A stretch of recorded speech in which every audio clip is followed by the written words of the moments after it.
Ignition sequence starts. 6, 5, 4, 3, 2, 1, 0. All engine running. Liftoff. Liftoff.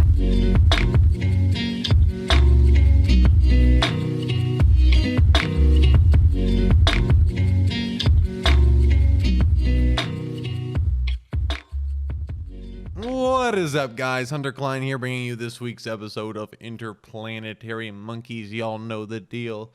Another week, another episode, another life. Nah, it sounds a bit too cheesy. We'll end it there. I hope everyone is doing well, battling through, making it happen, finding a passion, enjoying a passion if you have one. Who knows, y'all?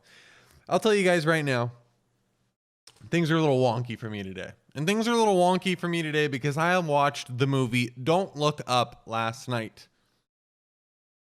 Now, Leonardo DiCaprio's in this movie. The chick from Hunger Games is in this movie. Jonah Hill is in the... I mean, the cast was incredible. Ariana Grande is in the movie somehow. Kid Cudi's in the... I mean, everybody's in the movie. First off, I have no idea how they got this cast for a Netflix show. Or for a Netflix movie. It's on Netflix. But I wanted to relax last night. I wanted to sit on the couch for the first time in a couple weeks and just, you know, cozy up in a blanket and chill. All right. Cozy up in a blanket and chill. And that's what we did. And the movie was good, but I don't want to ruin it for anyone. I had a weird night of sleep. Let's just say that. It certainly doesn't make you, leave the movie theater or leave the Netflix tab thinking, wow, humans are awesome. I'll give you guys a little brief overview of the movie. Generally speaking, it is about an apocalyptic event. A comet is coming down to Earth and is going to destroy the planet. And we know... And all of these huge, the government is being told about it. News channels are being told about it. But for whatever reason, we're so distracted by technology and status and wealth and greed that we neglect the importance of the event. And yeah, you'll find out, does it go well? Does it work out? And does the greed actually be fulfilled and you're left like, shit, what the hell? Or does it not work out?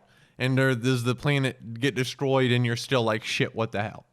I'm not gonna tell you. You can find that out yourself. All I will say is the movie just left me feeling I was like, what the fuck, man?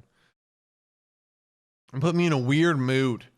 It also just does a really good job of showing you the perspective of humanity in a position of unavoidable death. That was a bit extreme, but it really does. It's such an interesting perspective that the movie pushes along. Is that this comet is coming down and people are ready to die. What are the decisions people make? How do people change their lives? It's so interesting. Again, it has an all-star cast, which makes it very appealing and very attractive to view. And I would suggest to watch it. I would think that a majority of you would enjoy it, but it just I'm in a weird mood. Okay, I'll say that. I'm in a weird damn mood. I woke up this morning and the first thing I saw on the internet was this news article. Kim Kardashian and Pete Davidson work well under stress. They conquered an escape room. If you're writing this, you need to get your fucking life together. I've said it before. I'll say it again. News article of the week. I'll say it again. Kim Kardashian and Pete Davidson work well under stress. They conquered. Okay, not that they completed. They conquered an escape room. How eventful or uneventful must your life be for you to be aware that not only did Kim Kardashian and Pete Davidson go into an escape room, but they successfully completed it? The amount of work and mental focus, energy it takes to even understand that this event happened and how this event went makes me depressed. I'm getting secondhand worthlessness from this. I mean, I'm getting aggressive here, but it really does. I'm being completely honest with you guys. It makes, I start to try to picture who would write this or what kind of stuff I'd have in my life to be even interested in this topic. And it makes me depressed. It's not good. Again, I'm not really sure, guys. I'm not really sure. On a more interesting note, I'll say that. Okay, people got to live. People got to put food on their table. You can write whatever article you want, but it's not for me. That's what I'm saying. Okay, I don't want to be disrespectful. But on a more interesting note, I never thought I'd say this, but Joe Rogan might get removed from Spotify. Joe Rogan might legitimately get canceled. Now, I don't know the exact ins and outs of this story.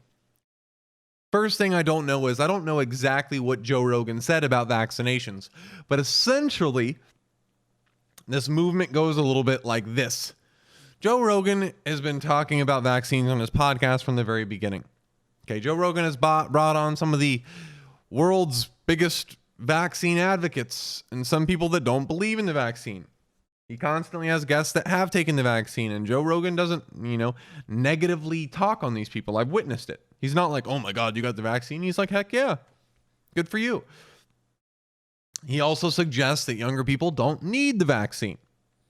Okay, not entirely wrong from a health perspective, but also it's probably a good idea for young people to get the vaccine. Here's the deal. Joe Rogan hasn't exactly been the best public image for reducing the amount of COVID cases. Let's just say it how it is. I love Joe Rogan.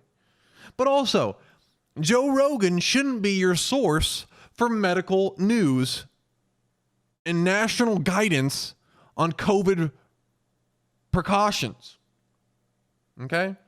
It's not Joe Rogan's fault that some little Brad Chad at a fraternity in Illinois heard Joe Rogan say, hey, young people don't need the vaccine, and he just decided, you know what, Joe Rogan's the man, I'm not getting it. It's not Joe Rogan's fault. Joe Rogan sits in a fucking room, just exactly like I am, and talks into a microphone about what he thinks. It just so happens that he's extremely popular. It just so happens that he was on Fear Factor. And then he had a couple cool guests, and his shit blew up. And he's a relatable dude.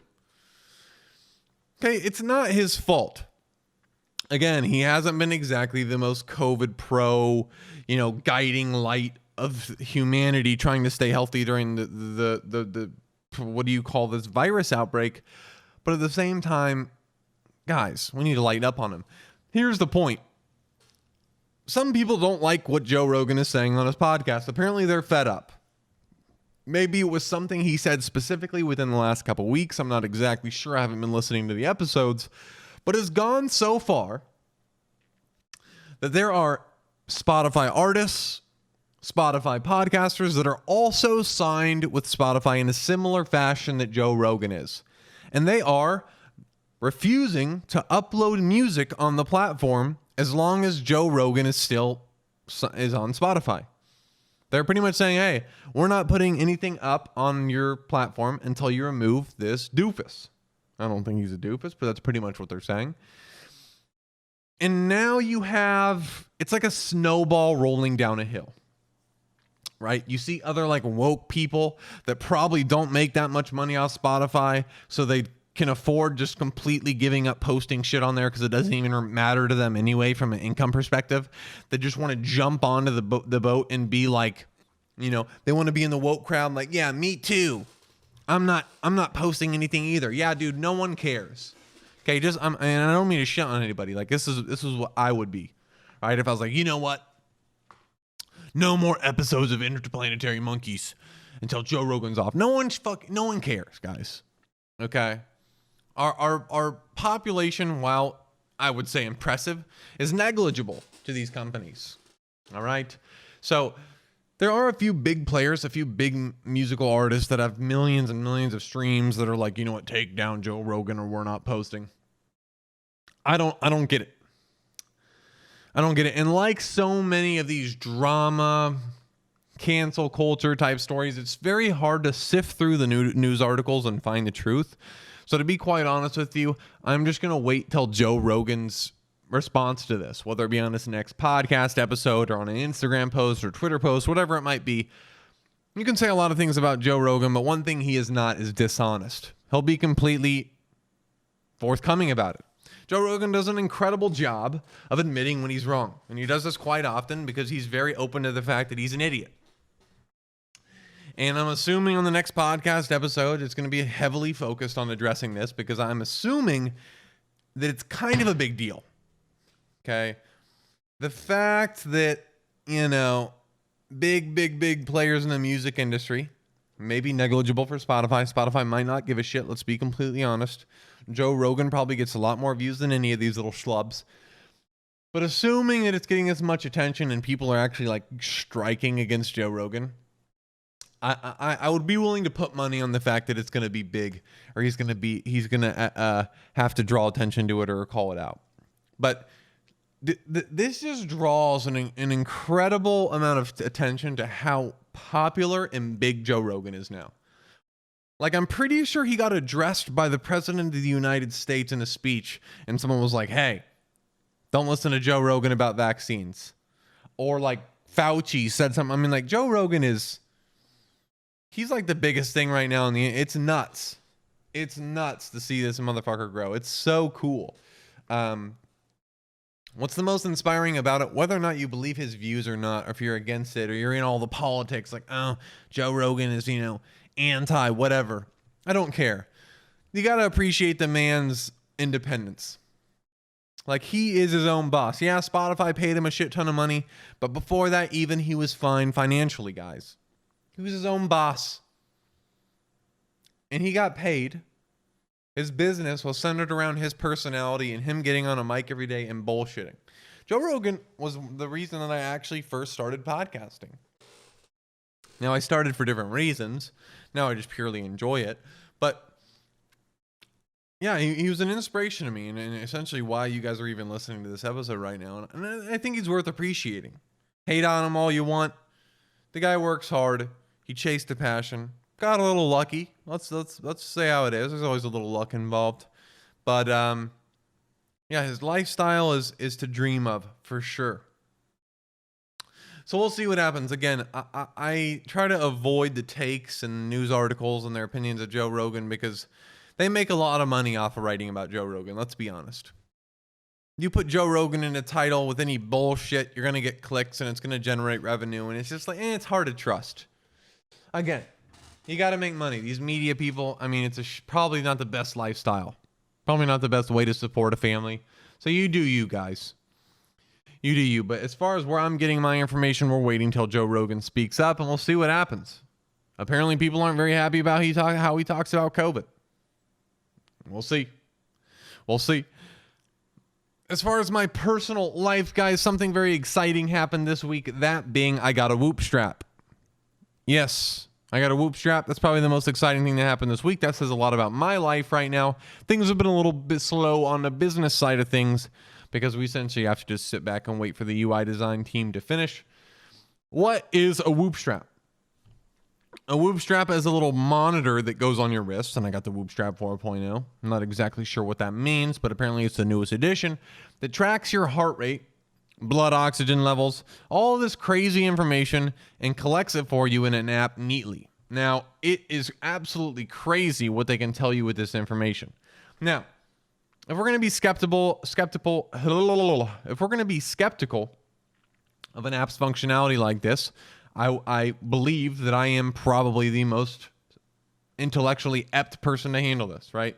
How are they collecting this data? Because what they can do is pretty nuts. What is my last night's respiratory rates? My last night's blood oxygen level? How long I exactly slept for? How long I was in each stage of my sleep? How much I recovered? Yes, my Whoop strap gives me a recovery rating based on my strain throughout the day, based on my heart rate throughout the day and all these different readings they take. And the amount of slept I got after that strain, they're able to give me a percentage of recovery. Now, it's pretty good. It's pretty good. Okay, so here's the deal. I've been staying up late recently. I've been staying up way too fucking late, like 1, 2 a.m. And in order to counter this, I've been trying to wake up a little later. And I've been telling myself, we're getting 7 hours of sleep. That's fine. And I opened my app this morning to see, I'm readily on it, trying to see like what kind of data we're getting, what's going on. And last night I got 6 hours and 13 minutes of sleep. And I looked at that and it felt like an absolute piece of shit. Because it's right. I didn't go to sleep at 12:50. I went to sleep at 1:10. And I didn't wake up at 9. I woke up at 8:35. Like I got zero fucking sleep. And I have a recovery score of 53%, guys. I'm operating at 53% capacity today. So if you notice that things are a little rough in the vocals and in the brain, you'd be right on target. It's not good. But along with my recovery percentage of the day, it also gives me like calories, resting heart rate, average heart rate, all these cool little factors, I guess. And the beautiful thing about this app and technology these days is, these readings are interesting, right? They're interesting, but it's not incredible. It's not like a crazy wow factor. What's incredible about this app and these kind of like similar, very high-end health apps is the amount of data they have. Okay. My app can tell exactly can make a very accurate guess of what I'm doing, what activities I'm participating in based on my heart rate. I didn't have to tell my app when I slept last night. It knew exactly when I slept. Also, it knew when I slept better than I did because it can see my heart rate actually reach this like statistically significant figure that suggests I'm in sleep. I don't know. What I'm saying is the data behind this stuff is crazy. By itself, heart rate is not a pure indicator of whether or not you're sleeping or not, but based on the data they've collected and the humongous amount of users that they have, and the just sheer large amount of data they've been collecting over years and years of operation, this thing is damn accurate. And it is actually crazy what you can get from it. It is. For example, this morning I had 3 sessions with athletes. I decided I want to work on this Sunday a little more and take a couple days during the week off. Flexibility in my schedule is awesome. I can just tell an athlete, hey, you want to work out this Sunday instead of Friday? Sure, let's do it. I go to my sessions this morning and I can see my heart rate ramp up as I get to the field. I can see it steadily be, around 100 beats per minute, 105. And then I can see it slowly ramp down as I leave the gym like 3 hours, or leave the field 3 hours later. And it's so cool to see. I'm already at an 8.6 strain out of like 21, which is the max, which is more than I had all day yesterday. I burned 1,500 calories. It's cool. Now I'll shut up about the rant, but it's cool. Now, as far as how this app is going to improve your life. Okay, by the way, I'm not sponsored, but I would love to be. Whoop, please. They also suggest you a certain amounts of sleep. Okay, it's important to note that you're not just going to put on a Whoop strap and be like, yo, I've been wearing this thing for 1 hour and it knows exactly what I need to eat for dinner. No, you have to wait 4 days for all this stuff to calibrate. It needs to collect data on you. Compare your data to the millions and millions of other humans. But right now it's like, hey, the sleep coach suggests that I need to be in bed for like 9 hours and 40 minutes tonight. And you bet your ass I'm going to follow those recommendations. One of the best things about these apps is, a lot of these things you can assume from just like general experience of humanity, right? I didn't sleep that much last night. Fuck, I feel tired. I'm going to sleep. I'm passing out a little bit on the way to the field. Things aren't good. Yeah, I messed up.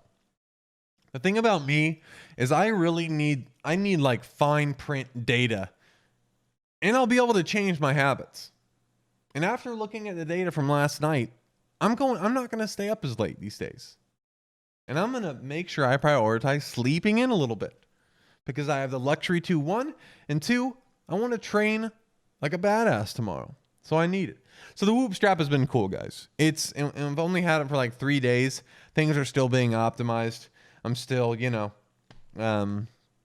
it's still calibrating my heart rate, my body temperature, my respiratory rate, all this crazy stuff. It's cool. It's exciting, and because I'm so involved in the fitness industry, obviously it just fits my persona well. I'll keep you guys updated. Okay? I'll keep you guys updated. In the realm of business, guys, things have been weird. And I figured something out about myself this week, or I detailed something more in depth that I already knew about myself this week. That being that I like to work all the time because it distracts me from doubts within my mind. What is an example of that? This week, I don't have a lot of work to do on my project, my business plan. Klein Strength, the first sports performance app in the world. I don't have a lot to do on it, to be honest. There's work I could do that would like pay off, months or even years in advance, but it doesn't feel appropriate to do now. And because I don't have much to work on, I'm left thinking a lot. And more often than not, those thoughts are about whether or not this project will succeed. And it sucks. Now, majority of the time I'm optimistic, and you guys know this. I do believe in the project. But when I can't work on the project, there's this cognitive dissonance that happens where because I'm not working on it 8 hours a day, I feel like the chances of success are lowering, if that makes sense. When I get done with a 13-hour day, I know I can sit down in my chair, sit down in my car to go to the gym and say, holy shit, this project is going to work. But when I sit in my house waiting around for a meeting to happen that lasts an hour, and then I wait around for another 2 hours before my nighttime sessions, it gets hard to come to that conclusion. And it's weird. It's like it's not bad, I would say, but it's just unfortunate. But here's the interesting thing. I know it's a fault in my brain. I know it's a fault in my brain because the project is massively developed and the UI is incredible. And you guys heard me talk about in the prior weeks how beautiful and exciting it is, and how. But here's the deal: when I take a couple days off of a meeting, when I take a couple days of working on the project because I'm waiting for the UI design team to push out the high fidelity model, I lose sight of all that was exciting, and the doubt starts to creep back in. So it's almost as if I need to constantly be working on it, whether or not it's conducive to my success, the project's success or not, whether or not it's really all that productive for the product's success. I need to continually be working on it 10 to 12 hours a day just to remember how well developed the project is. It's so strange. It's so strange. Again, this is just my brain. This is why I'm a workaholic. Because if I work 24/7, I can continually tell myself that I'm doing my best, so it's going to be successful. It's a strange thing, guys. It's a strange thing. So here's how I brought myself back to earth. I just asked myself questions. I actually read this online about stresses, or it wasn't directly applicable, but essentially it went something like this. You have a huge problem in your life. Write out the problem in a sentence. Here is my problem. And go through that, look at the sentence, and start crossing out everything you can't do anything about right now. Okay? You've crossed everything out. All right. Now you're left with the words or the statements within your sentence or your paragraph, which you can do something about. Are you doing something about those? Cool. All right. Then chill the fuck out. And I just constantly do that. I don't write it out, but I actually do it in my head. Like, all right, what am I scared of right now? Well, I'm scared of the project not succeeding. Okay. How do we control that? Right? I'm scared of the project not succeeding because I don't get investors. I don't get money. Okay. What can we do about that? Well, we can't control whether people give us money, but we can increase our chances. Do we have a list of investors? Yeah, we do. I have a list of investors, potential investors. Here's where the problem comes in. Could I have more? Yeah, I guess I could infinitely have investors. Right? If I can infinitely have investors, then I should infinitely be working. I should infinitely be searching and scouring. And here's where it gets messy. Then, if we follow that logic, I could essentially work myself to death. Well, I wouldn't work myself to death. I enjoy the working process, but I would never do anything I enjoy. I would just look online and, hey, does this guy have money? Does this guy have money? It gets muddy. It gets muddy. Overall, we're at that phase where, let's wrap this up. Overall, the project is exciting as hell. And I've exemplified that over the last 2 weeks, but that excitement fades and you get back to business, right? Awesome. The UI looks great. I'm excited for everyone to see it. Fuck yeah, our idea has come to life. But we celebrated last week, and I'll tell you right now, we did celebrate. I had some beautiful moments, some ecstasy, some feelings of euphoria that, damn, I've never felt before in my life. But it's past. We don't celebrate anymore, and my brain is back to being a fucking savage, trying to eke every ounce of energy out of me, every ounce of work that I can muster for this project out of me. And it's time to get back to work. And the next phase of work is very difficult. It's essentially getting belief, right? Taking this UI to people and being like, hey, I need $75,000. Let's do this. Look at this bad boy. It works. So that's where we're at. Again, I have reason to believe it will work out, guys.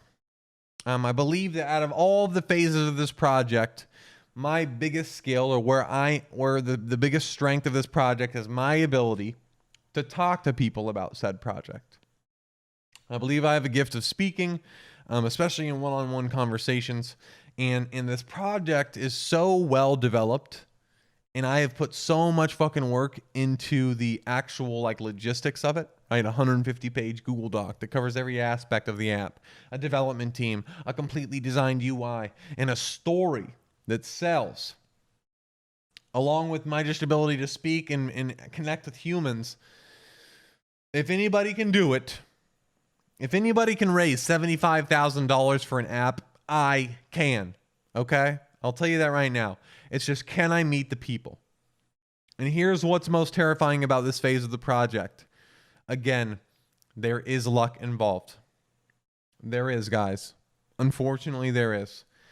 You can work 12 hours a day, like I did, for days and days, knowing that you may well never get paid a single dime. And work, and work, and work. But at the end of it, there's a sliver of luck that it's going to take for this to succeed. And that's what makes me unsettling. That's what unsettles me. And my ability to influence that luck or reduce the role of luck is what plagues my mind and really does put me in these situations where I feel like I have to do more. That's it. That's it. So, if you know anybody that has hundreds of thousands of dollars and likes sports performance, hit me up. Okay? Hit me up. And yeah, we keep on pushing, family. Again, we burned the boats. What else? What if? What was it? What was the phrase? Yeah, what else are we going to do? Nothing. Nothing. The boats are burned. We're doing it for the family. We're doing it for the friends. We're doing it for the community. We push on, guys. We push on. Stressful, but fun. Stressful, but fun. Invigorating are feelings that I am feeling right now. Uncertain, stressed, excited, invigorated, anxious. All right, guys. I hope everyone is doing well. Like I said earlier, if you're on a high, enjoy it. Peaks and valleys. If you're on a low, battle through. At least we don't have a giant comet flying at our Earth right now. Okay. Things are pretty nice. All right. Things are pretty nice. We're fairly lucky. We got it good. Okay. If you're listening to this podcast right now, in the grand scheme of things, your life isn't that bad. All right. Cheer up, friend. Laugh a little bit. Quit your job if it sucks. Who cares? Who cares what they think? And shine on, pony boy. Shine on. That's it for this week's episode of Interplanetary Monkeys. This is Hunter Klein, and you'll hear from me next week. Peace, peace.